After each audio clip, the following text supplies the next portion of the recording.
سب سے پہلے تو جو یہاں شہداء کی فیملیز ہیں ان سب کو ویلکم کرتا ہوں.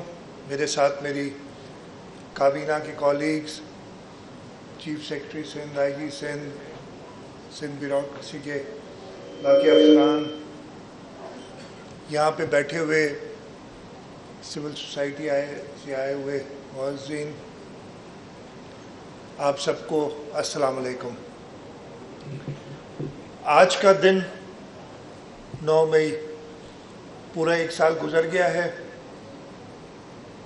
ہم نے سوچا، حکومت سندھ نے سوچا کہ اس دن کے واقعات کو اور اس دن سے جو سبق ہم نے حاصل کیا ہے اس کو سب نے سامنے پیش کیا جائے.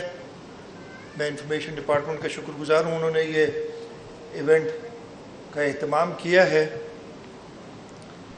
9 مئی ویسے تو ایک دن تھا، لیکن اس کے پیچھے ایک بہت بڑی کہانی ہے. اس کے پیچھے اس قوم کو تقسیم کرنے کی کہانی ہے.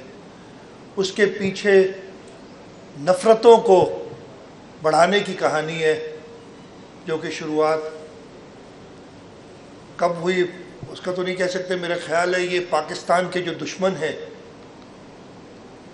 ان کو ہمیشہ سے تھی، اور ان کو ایک شخص چاہیے تھا، ان کو کوئی ایسا میڈیم، ایک ایسا مین چاہیے تھا پاکستان کے اندر کہ وہ ہمیں تقسیم کریں، ہمارے اندر نفرتیں بڑھائیں.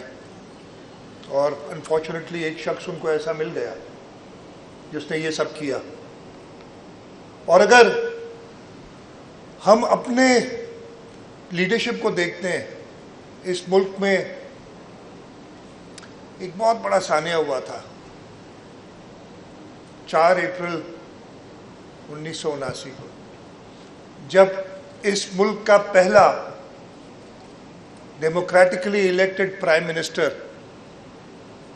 اس کو شہید کر دیا گیا، جس کی اللہ تعالیٰ کا شکر ہے کہ اس سال جا کے جو کورٹ جو انسٹرومنٹل تھیں اس سانحے کے لیے انہوں نے تقریباً معافی مانگی ہے اور کہا ہے کہ ہم نے غلط کیا تھا. اس سانحے کے بعد بھی ہاں کچھ تشدد کے واقعات ہوئے ہوں گے تھوڑے بہت، لیکن اس وقت کیا ہوا تھا، کارکنان اپنے آپ کو آگ لگا رہے تھے. لوگوں کو اس کے بعد کوڑے پڑے، لیکن کوڑے پڑتے ہوئے بھی وہ جیے بھٹو کے نعرے لگاتے تھے. جب 1979 کے بعد 1988 میں پاکستان پیپلز پارٹی کی حکومت آئی، شہید محترمہ بے نظیر بھٹو وزیر اعظم بنی، تو لوگوں کا خیال تھا کہ یہ اب جائیں گی ریونج کے اوپر. لیکن آپ سب کو یاد ہوگا، لوگ تو کہتے ہیں یہ انہوں نے پاکستان میں نہیں کہا تھا، دنیا میں. 7 جون 1989 امریکن کانگریس کے سامنے خطاب کرتے ہوئے انہوں نے کہا تھا کہ جب میں آئی تھی اور انہوں نے یہ حقیقت بتائی تھی کہ لوگ ڈرے ہوئے تھے کہ میں انتقامی کارروائیاں کروں گی، اور سارے لوگ پریشان تھے، لیکن وہ لوگ سب غلط ہوئے. میں نے کوئی انتقامی کارروائی نہیں کی. اور ان کی ایک فریز جو مشہور ہوئی، انہوں نے امریکن کانگریس میں ادھر کہا تھا کہ میرے لیے democracy is the greatest revenge.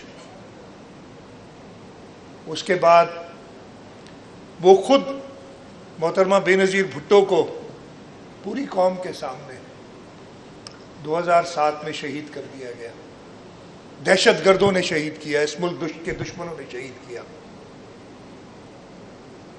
اس وقت بھی جب 27 دسمبر 2007 کو پورا ملک ایک بے چینی کی کیفیت میں تھا، تو لیڈرشپ کا اور اسٹیٹسمینشپ کا تب پتہ چلتا ہے. اس وقت صدر آصف علی زرداری نے نعرہ لگایا کہ پاکستان کھپے، اس لیے کہ وہاں کچھ لوگ جذبات میں آ کے کہہ رہے تھے کہ ہمیں پاکستان نہیں چاہیے. تو انہوں نے اس کو اسی وقت کہا نہیں، پاکستان چاہیے، پاکستان کھپے. اور چیئرمین بلاول بھٹو زرداری نے اس وقت بھی، مجھے وہ پریس کانفرنس یاد ہے، ہم سب وہاں موجود تھے، اپنی شہید والدہ کے، پرائم منسٹر شہید محترمہ بے نظیر بھٹو کے الفاظ دہرائے کہ democracy is the best way. اور اس ملک میں جمہوریت آئی. ایک طرف یہ لیڈران ہیں جو اپنے کارکنان کو، جو اس قوم کو اکٹھا ہونے کی بات کرتے ہیں، اور دوسری طرف ایک اور شخص آیا، مجھے پتہ ہے یہ پھر وہ جس طریقے سے اس نے زہر گھولا ہوا ہے کہ بڑی کرٹیسزم ہوگی ہم سب کی ان باتوں پہ، لیکن یہ جو خاص طور پہ نوجوانوں کے ذہن زہر سے بھر دیے ہیں، اس کے لیے ضروری ہے کہ ہم اپنی بات کرتے رہیں ہر جگہ. مجھے وہ بھی یاد ہے، ایک عجیب کیفیت پیدا کر دی ہے نوجوان اور ایون لوگوں کے ذہنوں میں. ایک شخص میں نے دیکھا، وہ 2022 کی میرے خیال ہے یا کلپ ہے، کہ جی وہ کہہ رہا ہے کہ اگر مجھے میرا لیڈر کہے گا تو اس کا 4 یا 5 سال کا بچہ اس کے ساتھ کھڑا ہے، اس کو اٹھا کے کیمرہ کے سامنے کہتا ہے میں اس کا گلا کاٹ دوں گا اگر مجھے اپنا لیڈر کہے. یعنی وہ اپنے لیڈر سے یہ ایکسپیکٹ کر رہا تھا کہ وہ ایسی ڈیمانڈ کرے گا کہ گلا کاٹ دو اپنے بچے کا میرے خاطر. جہاں ایسی حالت جو پہ ابھی سارے سیلیبریٹیز ہیں انہوں نے بھی بات کی کہ لوگوں کے ذہن میں نفرتیں، گھروں کے اندر وہ تقاریر سب کو یاد ہوں گی، جو پی ٹی آئی چھوڑ کے جائے گا اس کے ساتھ یہ ہو جائے گا، اس کو تم گھروں میں نہیں گھسنے دو، ان کے فیملیز میں شادیاں نہیں کرو. یہ سب زہر اگلنا اس شخص کا کام تھا. اور انفارچونیٹلی ہمارے نوجوان یا ہر ایک انسان کے ذہن بڑے کمزور ہوتے ہیں. ادھر فرق ہوتا ہے لیڈرشپ کا اور ایک ایسے آدمی کا جو کہ انتشار پھیلانا چاہتا ہو، جس کو سب سے زیادہ اپنی پرواہ ہو، سیلفشنس کے انتہا تک پہنچا ہوا ہو، کہ اس طریقے کی تقاریر کرنا، لوگوں کے ذہنوں کو زہر سے بھرنا. اور اس دن میں نے کہا نا 9 مئی وہ ایک دن کی بات نہیں تھی، یہ سالوں سے ایک بات کرتا چلا آ رہا تھا. اور اس نے سمجھا شاید کہ 9 مئی کو وہ پاکستان کو نقصان کر دینے میں کامیاب ہو جائے گا. اسی وقت آپ نے یہ ساری ویڈیوز بھی دیکھی جو چلی، ان کی جو لیڈرشپ تھی کس قسم کی باتیں کر رہی تھی، کوئی تقاریر کر رہی تھی. لیکن جب تک اس ملک میں ہمارے محب وطن شہری ہیں، جب تک شہداء، ان کے ورثاء، اور ہم سب ورثاء ہیں شہداء کے، ہم زندہ ہیں، اس ملک کو کوئی نقصان نہیں پہنچے گا. 9 مئی کو آپ کو یاد ہوگا، میں اس وقت بھی چیف منسٹر تھا اور غلام نبی میمن صاحب اس وقت بھی انسپیکٹر جنرل پولیس تھے. میں کراچی کا بتاتا ہوں. کراچی میں گرفتار کیا گیا شخص کو، گرفتار ہوتے ہیں شہید ذوالفقار علی بھٹو گرفتار ہوئے تھے، آصف علی زرداری صاحب گرفتار ہوئے، شہید محترمہ بے نظیر بھٹو کئی دفعہ گرفتار ہوئیں اور ان کو سکھر جیل میں گرمی میں وہ رکھا گیا. سب کو پتہ ہے جو واقعات.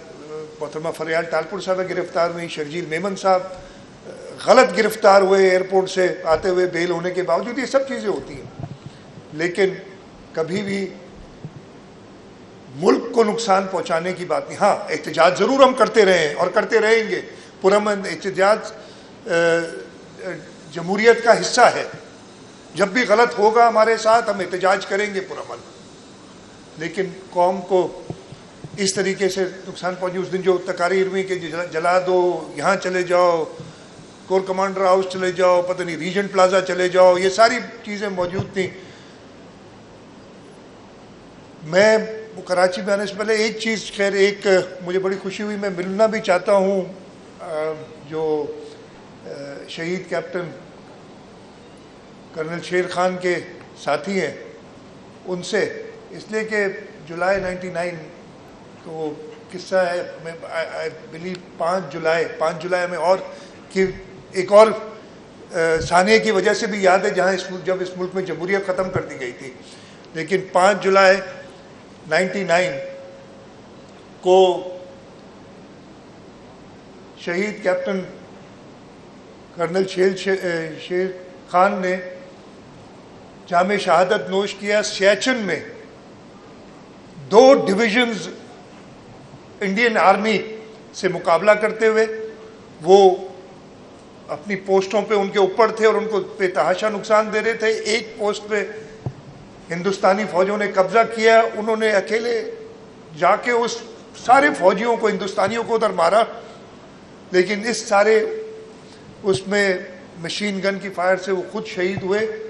اور اس کے بعد جب ہندوستانی فوج ان کے کئی لوگوں کو اس نے مارا تھا,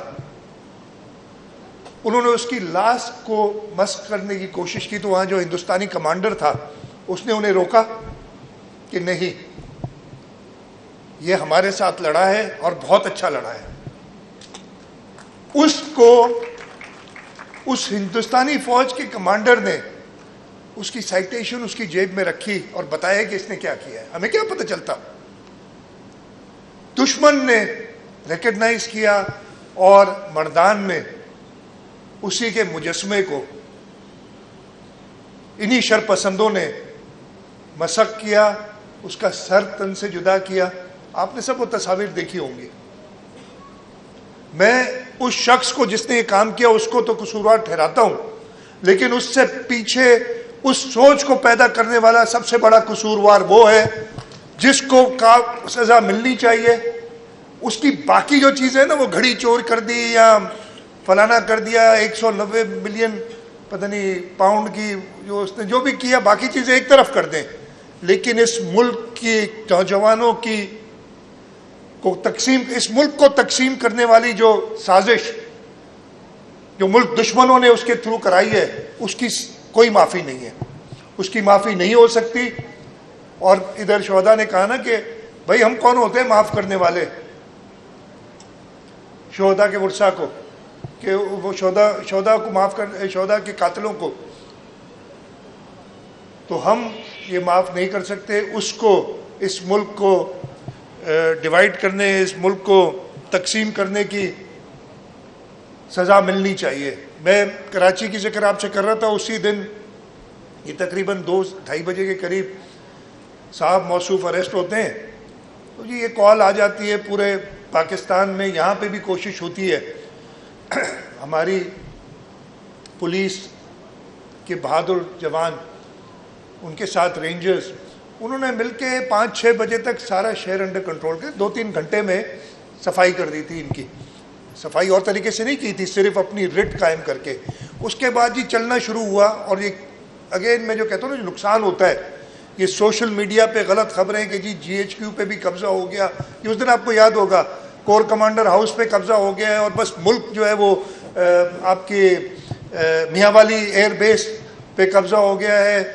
اور پھر وہ تصاویر چلنی شروع ہوئیں, کور کمانڈر ہاؤس کی تصاویر آئی, تو پھر یہ جاگ اٹھے شرپسند, اور ان کو کہا گیا فونوں کے ذریعے کہ کچھ شرم کرو, دیکھو ہم نے یہ سب کیا, تم کچھ نہیں کرتے ہو.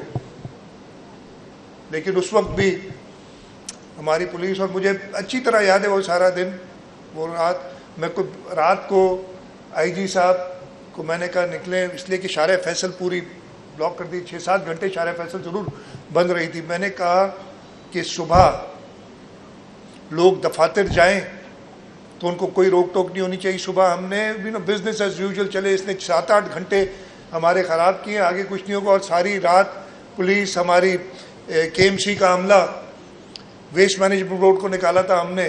اور میں نے چکر کو 12-1 بجے رات کو لگایا, اور صبح 5 بجے دوبارہ لگایا دیکھنے کے لیے کہ یہ سب صاف ہوا ہے کہ نہیں. اور ان سب نے کام کیا تھا. میں پولیس کے جوانوں کو, اپنے رینجرز کو, اپنے آرم فورسز کو خراج تحسین پیش کرتا ہوں کہ انہوں نے مدد کی حکومت کی, اور انہوں نے اس ملک کے, اس لیے کہ اس شہر نے بھی بہت بہت برے وقت دیکھے ہیں. 9 مئی کی تو ہم بات کرتے ہیں, 12 مئی بھی سب کو یاد ہوگا کہ 12 مئی کو کیا ہوا تھا. 12 مئی کو بھی شرپسندوں نے ایک پرامن احتجاج کو نقصان پہنچانے کے لیے ان پہ فائرنگ کی. اور اس دن بھی سب کو یاد ہوگا، وہ 12 مئی بھی اتنا ہی خراب تھا، لیکن اس کے بعد جلد، اور پھر ہم نے کوئی انتقامی کارروائیاں نہیں کی اس پہ، ہم نے کہا کہ آؤ ریکنسائل کرو، ساتھ بیٹھو، اور وہ ساتھ حکومت میں بھی آئے پھر، لیکن ان کے جو لیڈر تھے ان کی بھی خیر انہوں نے اب ان کو خود چھوڑ دیا ہے، آگ کر دیا ہے، تو چلیں اس پہ زیادہ بات نہیں کرتا اور میں. تو یہ آپ سب کو پیغام ہے حکومت سندھ کی طرف سے.